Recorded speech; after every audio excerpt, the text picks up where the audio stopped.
Živijo, sem Dunja Perko in v oddaji Moj SP lahko pogledate današnji pogovor o mojem delu, terapijah v vodi, o zeliščarstvu in predvsem mojem delovanju kot SP in o sodelovanju z drugimi SP-jevci.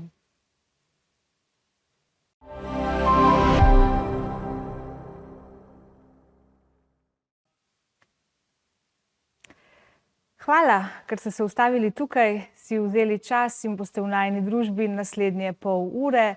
Gledate že 6. edicijo oddaje Moj SP. V Sloveniji nas je več kot 100.000 SP-jev, SP-jevk in SP-jevcev, med njimi tudi moja današnja gostja Dunja Perko, ki v okviru svoje dejavnosti deluje na par različnih področjih, povezanih z dobrim počutjem. Danes se bova dotaknili zeliščarstva in tradicionalne slovenske svete medicine, ter pa tudi terapij v vodi. Dobrodošla, Dunja, v oddaji Moj SP. Hvala za vabilo, mi je veliko veselje. Hvala, da si se odzvala. Daj nam povej mogoče za začetek, kako se je začela tvoja samopodjetniška pot? Si ti že od nekdaj samozaposlena SP-jevka? Se je tvoja kariera začela kako drugače? V bistvu imam precej dolg staž javne uprave, delala sem v diplomaciji, delala sem tudi drugje po svetu, približno 15 let me je moja življenjska pot vezala na tujino. Potem sem se pa vrnila v Slovenijo in nekako padla v velik izziv reintegracije v Slovenijo, ker pač izgubila sem veliko prijateljev, pač nekako sem se bolj integrirala v tujino, kakor v Slovenijo. In imela sem zelo veliko svojih izzivov. Padla sem malo v depresijo, bila sem v reentry šoku, šla sem čez izgorelost. In s pomočjo medicine, alternativne medicine, tradicionalne kitajske medicine, zeliščarstva sem se v bistvu nekako postavila pol na noge in našla moje srčno poslanstvo in mojo kreativnost. Ker znotraj zeliščarstva in te alternativne medicine najdem zelo veliko kreativnosti, ki je prej v bistvu nisem imela. Kot v javni upravi vedno ti nekdo nekaj reče, da moraš narediti, vedno je nek rok, do kdaj moraš neke stvari narediti. In ko si v bistvu sam na svoji poti, si kreativen in delaš tisto, kar ti srce reče in tisto, kar v bistvu želiš narediti, takrat, ko želiš narediti. Tako da je zelo velika razlika v načinu delovanja, ko v bistvu delaš po srcu, po svoji pač nekemu poslanstvu, če tako hočemo reči. In sedaj, se pravi, kombiniraš in si se namenila na to drugačno pot, ki ti pa verjetno izkušnje, ki jih imaš iz svojega življenja, omenila si, da si delala mednarodno, da si delala v tujini, tudi da si delala v korporativnem svetu. A je zaradi tega tvoje delo tudi na tem bolj holističnem področju drugačno, kot bi bilo sicer, če teh izkušenj ne bi imela? V moji družini, pa pri meni osebno, je bil velik poudarek vedno na strokovnosti pa na izobraževanju. Tako da ta tujina se je meni približala z vidika opravljanja magisterija v tujini. Bila sem v Belgiji na College of Europe, študirala sem pač evropske vede, če tako hočemo reči, integracijo evropskega trga. In ko sem prišla nekako nazaj, sem se vprašala, kaj bi bilo tisto, kar bi jaz počela, če ne bi tega študirala. Ker pač očitno sem bila v stiski in rabila sem najti neki izhod iz stiske in sem se vprašala, kaj bi jaz počela, če ne bi študirala tega. In odgovor je bil pač prvo masaže in potem sem šla na pač izobraževanje za tradicionalno kitajsko medicino. Drugi odgovor je bil, verjetno bi bila psihoterapevtka, ker pač v srednji šoli sem se imela namen vpisati na psihoterapijo in na psihologijo, na filofaks. In potem sem šla še v transakcijsko analizo in sem naredila 5 let transakcijske analize pri Milivojeviću. In potem se to, ko enkrat začneš raziskovati ta svet alternativnega življenja, prvo prilagodiš svoje življenje, prilagodiš svojo prehrano, prilagodiš svoj način življenja, po drugi strani pa tudi v bistvu želiš svoje naučeno znanje deliti z drugimi ljudmi. In pač raziskuješ tudi naprej, kaj te žene naprej. Tako sem se vpisala še naprej recimo na izobraževanje za terapijo v vodi In pač ja, to je bilo spet vezano na tujino, ker v Sloveniji tega ni na tak način bilo predstavljenega. Sicer zdaj se nekako mreža povezuje nazaj in so ljudje, ki so delali terapijo v vodi že prej, pa so se nekako upokojili iz tega ven, ne. Tako da recimo, da smo zdaj mlada generacija, ki začenjamo ponovno nekako zaveščati o pomenu terapije v vodi in kako te terapije predstaviti tudi ljudem, da je to za njih koristno, a ne. Da je pač za, ne samo za ljudi, ki iščejo neko sprostitev, ampak dejansko za bolnike, recimo za bolnike s fibromialgijo, ki jim terapije v vodi zelo lahko pomagajo, a ne.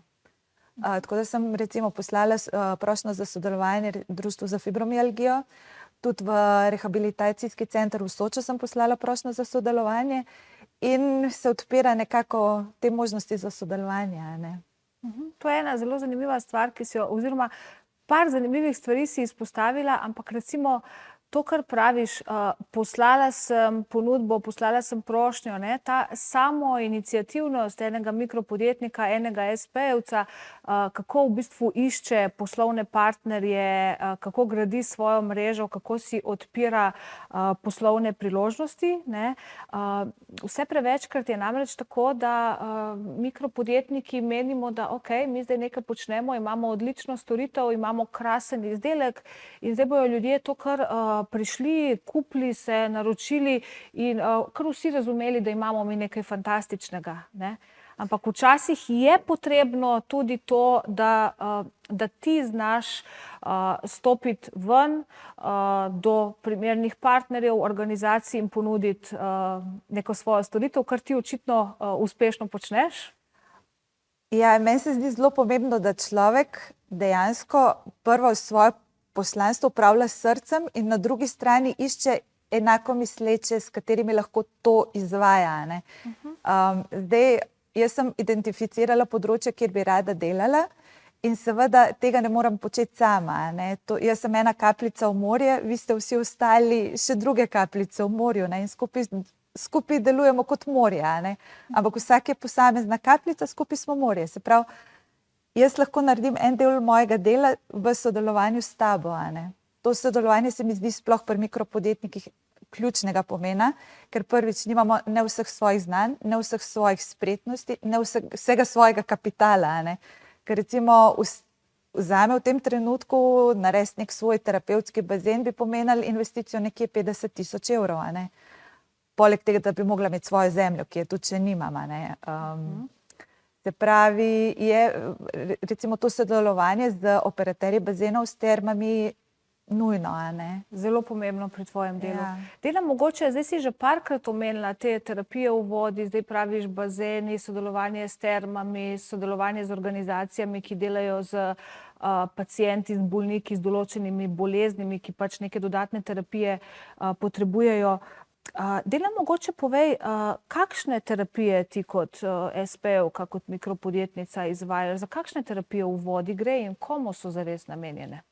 Terapije v vodi so namenjene vsem ljudem, ki iščejo globoko psihično, fizično sprostitev, ki v bistvu imajo neke težave na fizičnem nivoju, kot recimo so kronične bolečine, kronična utrujenost, lahko čist recimo nek primer burnouta, lahko primer fibromialgije Parkinsona, ker namreč v teh terapijah v vodi je več tehnika, ne.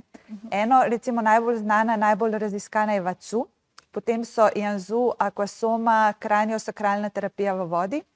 Jaz recimo delam sama pri mojem delu, kombiniram Aquasomo, ki je bolj statična, bolj, kako bi se temu rekli, bolj človeka drži pri sebi in nad vodno gladino, zato da mu omogoča varni prostor, da se človek res lahko v tej varnosti sprosti. In tudi se dela določene gibalne vaje v vodi, zato da se tudi sklepi, mišice, fascije lepo razpustijo.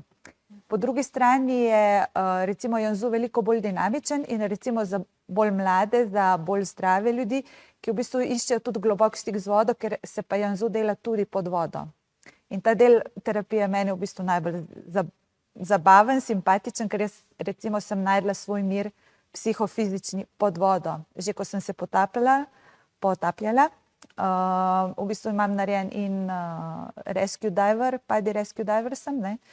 In ko sem odkrila to globino, tišino v vodi, se mi zdi, da preko Janzuja to lahko dajem naprej tudi drugim ljudem, ne. Odlično. Poleg tega, kar počneš v vodi, pod vodo, nad vodo z svojimi strankami, pa izvajaš oziroma imaš tudi druge storitve in izdelke v svoji ponudbi, o čemer bova malo več spregovorili po kratkem predahu. Bodite ponovno z nami.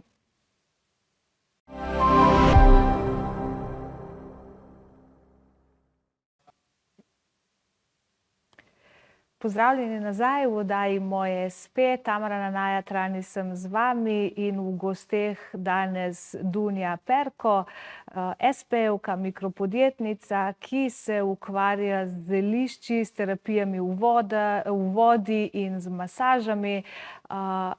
Ker je pomlad, ker je tisti del leta, ko vse cveti in ko vse diši, se mi zdi zelo prikladno, da se majčkeno posvetiva tudi temu področju, ki ga, Dunja, pokrivaš. Izdeluješ raznorazne izdelke iz zelišč, tako sem te tudi jaz poznala na enem izmed espejevskih dogodkov.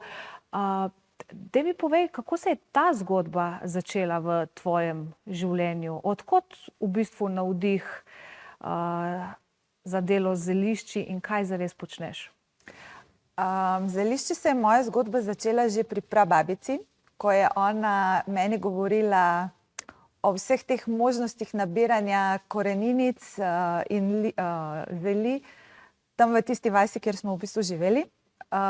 Druga prababica je imela pa svoj zeliščarski vrt in je imela recimo vedno kamelice, vedno ognjič in je to uporabljala pri svojem zdravljenju, za prebavo in tako, ne.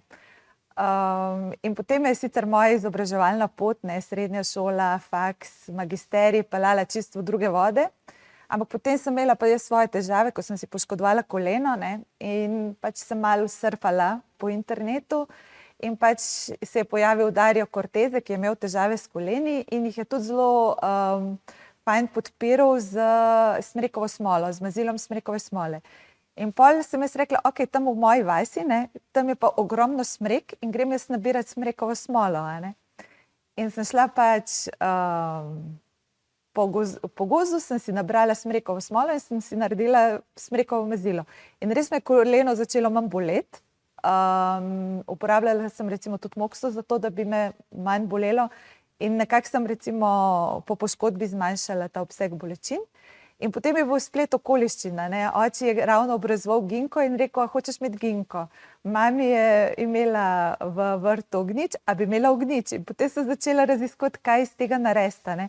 In potem sem padla v to, ker sem ugotovila, da tisto, kar jaz izdelam, čistko, recimo ena prijateljica si je pomagala pri psu, ki je bil operiran, pa se mu je rana lepo pozdravila. Potem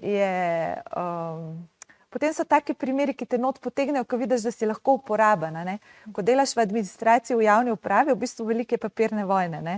In delaš za nekoga, za katerega sploh ne veš, da delaš. Nimaš stika z končnim uporabnikom, a ne. In zeliščarstvo mi je všeč ravno zaradi tega, ker imam stik s končnim uporabnikom, imam nek feedback, da vidim, da moje delo deluje in da v bistvu lahko sem v doprinos in v neke vrste podporo nekomu drugemu, ne, z mojim znanjem. Se pravi, kreativnost pri izdelavi, potem ta pozitivni feedback nekako je tisto, kar mi omogoča, da naprej delam v tem področju, ja. A je zdaj, ko smo v tem spomladanskem času, a je to tisto obdobje leta, ko imaš ti recimo največ dela, najmanj, mikropodjetniki, pa tudi vsi ostali podjetniki, ne, namreč večina nas ima delovno leto razdeljeno tako, da imamo neke viške, pa neke nižke, neko top sezono, neko nižjo sezono. Kaj zate pri tvojem delu z zelišči, z vzgojo, nabiralništvom, pripravo in potem tudi prodajo pomeni ta del leta, pomlad? Kar se organizacijskega dela tiče, se mi zdi, da s pomladjo jaz začnem moj cikel, tako kot narava začne svoj cikel, a ne. Tradicionalna kitajska medicina pač ima 5 obdobij skozi leto in zima je en del leta, kjer človek mora počivati, biti znotraj, recimo na toplem, mora recimo toplo hrano, a ne? In nekako se mora negovati skozi biti v sebi in v svoji tišini. In potem, ko recimo pride pomlad, a ne, človek lahko z pomladjo na novo zacveti. In ker mu pomlad omogoča recimo regrat, čemaž, mlade koprive, a ne, to so rastline, ki človeku omogočajo, da se nekako razstruplja vsega tega, kar si je nabral čez zimo oziroma prejšnje leto, a ne. Se pravi, to je neke vrste novo življenje, novo vstajanje narave, novo vstajanje človeka in lahko na novo v bistvu postavlja vse svoje cilje, vse svoje recimo ideje, kaj bo naredil, a ne. Tako da tudi zame je recimo pomlad tisto, ko, ok, zdaj bom pogledala ven iz mojega stanovanja in pogledala, kaj narava ponuja. In potem se ta nabiralski del leta začne zame in traja nekje do septembra. Se pravi, tisti del leta sem jaz veliko zunaj, veliko nabiram, veliko sušim. Potem pa nekje s septembrom, ko pridejo še semena koprive, nekako zaključim mojo nabiralsko sezono in se osredotočim na to, kar je v bistvu narava omogočila, kaj je dala. In začnem pripravljati tudi recimo zelišča, zeliščno sol, čaje in tako naprej, ne. Potem se obrnem bolj navznoter v produkcijo. Tako da, ja, je velika razlika od tem, kaj ti narava naenkrat omogoča. Ja. Tekom opisovanja tega vsega, kar počneš, si v bistvu omenila veliko enih različnih rastlin in zeli. Ene so zelo tipične za slovenski prostor, ene mogoče tudi za širši prostor našega klimatskega pasu. Kaj so tista zelišča, ki so zdajle v tem spomladanskem času mogoče najbolj aktualna, mogoče kakšen konkreten nasvet za espejevke, za espejevce? Omenila si tudi, da se naša telesa in prebujajo po zimi, da smo zdaj spomladi v malo drugačni energiji. Prejle v klepetu sva govorili tudi o razstrupljanju telesa. Nam lahko mogoče daš kakšen zelo koristen nasvet, kaj je zdaj v tem času primerno za nas? Moj najljubši recept, recimo za podpreti spomladansko telo, je koprivina juha. Se pravi, da greš, nabereš čist male poganjke kopriv, tiste, ki recimo še niso toliko pekoči in iz tega recimo lahko narediš juho. Če pa recimo res nabereš tiste čiste male koprive, ki še niso niti pekoče, jih pa lahko daš tudi v smuti z banano. In se mi zdi, da to je neke vrste tak naravni krepčilni tonik, ki pomaga vsakmu človeku, ne samo espejevcu, ne, ker vsak človek nekako naj bi šel v pomlad nekako ukrepčana, ne, ker spomladanska utrujenost nas napade takrat, ko je pomanjkanje hranil, ko je pomanjkanje sonca in potem na nek način zelišči, ki so bogate s klorofilom, a ne, podpreš telo, da tudi on okrepi telo, a ne. Recimo čemažev pesto je zelo popularen v vseh družinah, a ne. Tako da čemažev pesto je tudi nekaj takega, kar lahko podpre. Drugače moj osebno najljubši del so pa v bistvu popki regrata. Se pravi, ne regrat kot list, ne regrat kot odprt cvet, ampak tisto, ko je regrat še čisto zaprt popek. In tistega recimo lahko daš in v zajtrk, in v kosilo, in v večerjo. In je neke vrste še zaloga cvetnega prahu in vsega, ne. Poleg tega, da ima vse sestavine regrata, ne. Kako zanimivo se mi to zdi, v bistvu ena izmed močnih filozofij, ki jih espejevci želimo deliti in širiti med nas, je v bistvu to, da podpiramo lokalno, pri tem tudi seveda lokalno slovensko rastlinje in zeli. In pri tem, ko si opisovala ta recept s koprivino juho, pa smuti, pa še par stvari, ki si jih omenila v zvezi z regradom, recimo, ki sicer ni moj najljubši, sem razmišljala o minuli oddaji, ki smo jo imeli s Sašom Dolencem, Futrom v Izi. kjer smo govorili veliko o tem, kako pripravljati kratke oziroma kako pripravljati hitre obroke na zdrav način.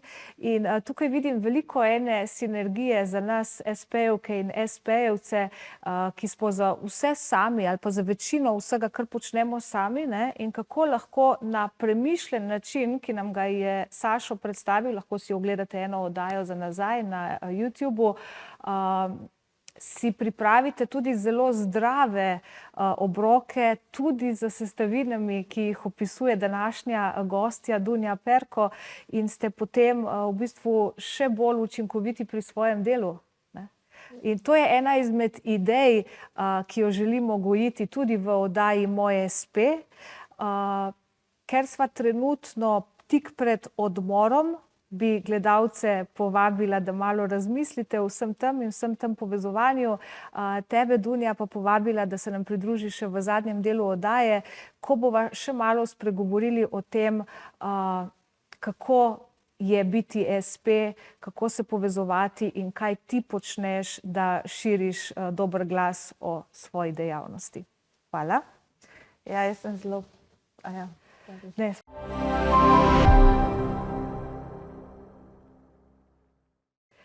Pozdravljeni nazaj v oddaji Moj SP. Tamara Nanaja Trani sem z vami in v gosteh danes Dunja Perko, SP-jevka, mikropodjetnica, ki se ukvarja z zelišči, s terapijami v vodi in z masažami. Ker je pomlad, ker je tisti del leta, ko vse cveti in ko vse diši, se mi zdi zelo prikladno, da se majčkeno posvetiva tudi temu področju, ki ga, Dunja, pokrivaš. Izdeluješ razne izdelke iz zelišč, tako sem te tudi jaz poznala na enem izmed SP-jevskih dogodkov. Daj mi povej, kako se je ta zgodba začela v tvojem življenju? Od kod v bistvu navdih za delo z zelišči in kaj zares počneš? Zelišči se je moja zgodba začela že pri prababici, ko je ona meni govorila o vseh teh možnostih nabiranja koreninic in zeli tam v tisti vasi, kjer smo v bistvu živeli. Druga prababica je imela pa svoj zeliščarski vrt in je imela recimo vedno kamelice, vedno ognjič in je to uporabljala pri svojem zdravljenju, za prebavo in tako, ne.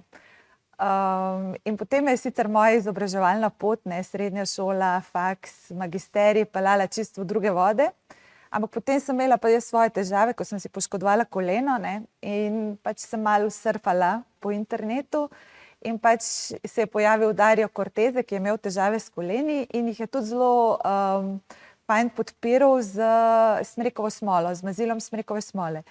In pol sem jaz rekla, ok, tam v moji vasi, ne, tam je pa ogromno smrek in grem jaz nabirati smrekovo smolo, ne. In sem šla po gozdu, sem si nabrala smrekovo smolo in sem si naredila smrekovo mazilo. In res me je koleno začelo manj boleti. Uporabljala sem recimo tudi mokso za to, da bi me manj bolelo. In nekako sem recimo po poškodbi zmanjšala ta obseg bolečin. In potem je bil splet okoliščina, ne. Oči je ravno obrazoval ginko in rekel, a hočeš imeti ginko. Mami je imela v vrtu ognjič, a bi imela ognjič. In potem sem začela raziskovati, kaj iz tega narediti, ne. In potem sem padla v to, ker sem ugotovila, da tisto, kar jaz izdelam, čistko, recimo ena prijateljica si je pomagala pri psu, ki je bil operiran, pa se mu je rana lepo pozdravila. Potem so taki primeri, ki te not potegnejo, ko vidiš, da si lahko uporaben, ne. Ko delaš v administraciji, v javni upravi, v bistvu velike papirne vojne, ne. In delaš za nekoga, za katerega sploh ne veš, da delaš. Nimaš stika z končnim uporabnikom, ne. In zeliščarstvo mi je všeč ravno zaradi tega, ker imam stik s končnim uporabnikom, imam nek feedback, da vidim, da moje delo deluje in da v bistvu lahko sem v doprinos in v neke vrste podporo nekomu drugemu, ne, z mojim znanjem. Se pravi, kreativnost pri izdelavi, potem ta pozitivni feedback nekako je tisto, kar mi omogoča, da naprej delam v tem področju, ja.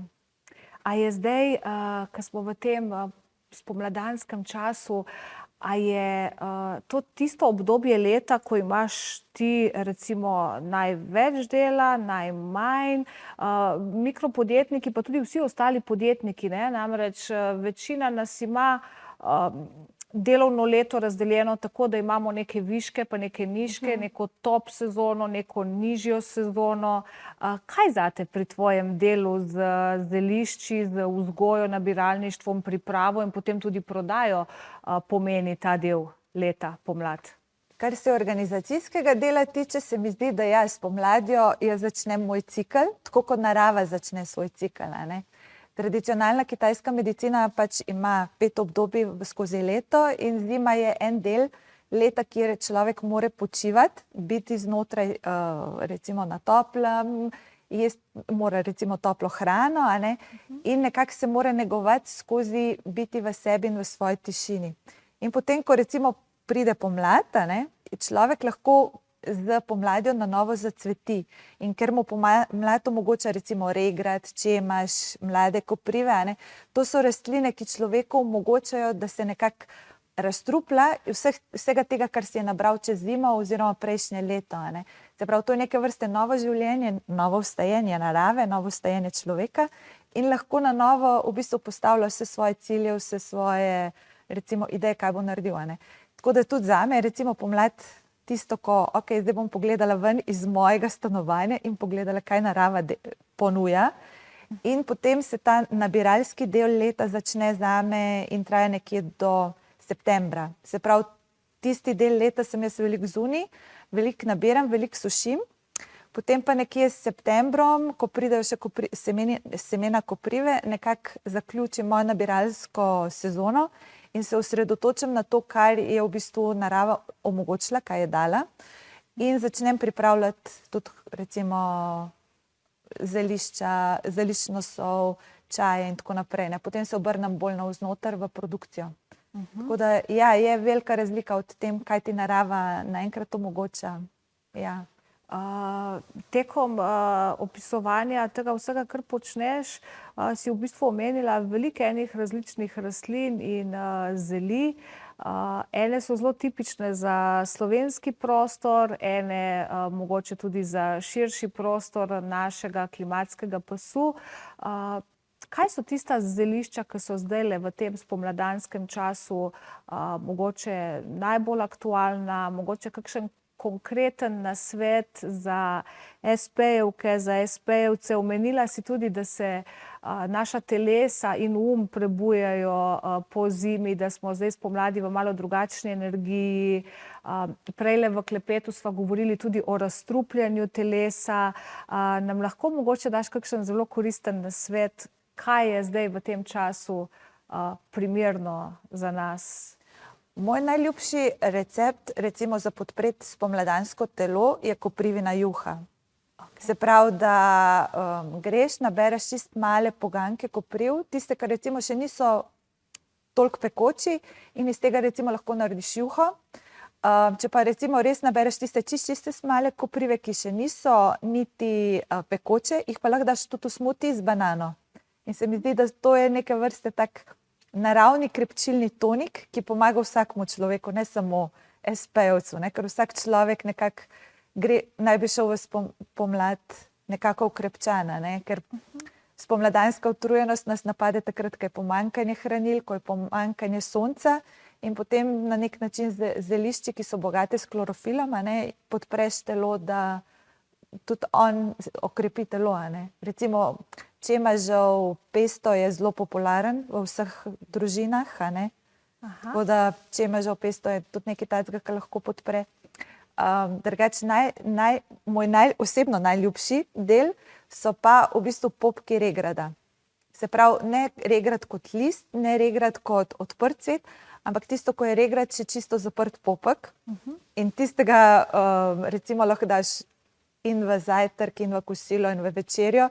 In je neke vrste še zaloga cvetnega prahu in vsega, a ne. Poleg tega, da ima vse sestavine regrata, a ne.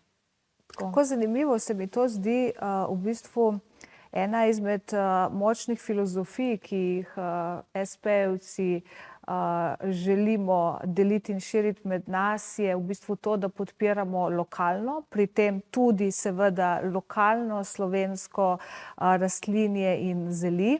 In pri tem, ko si opisovala ta recept s koprivino juho, pa smuti, pa še par stvari, ki si jih omenila v zvezi z regradom, recimo, ki sicer ni moj najljubši, sem razmišljala o minuli oddaji, ki smo jo imeli s Sašom Dolencem, Food from Easy, kjer smo govorili veliko o tem, kako pripravljati kratke oziroma kako pripravljati hitre obroke na zdrav način.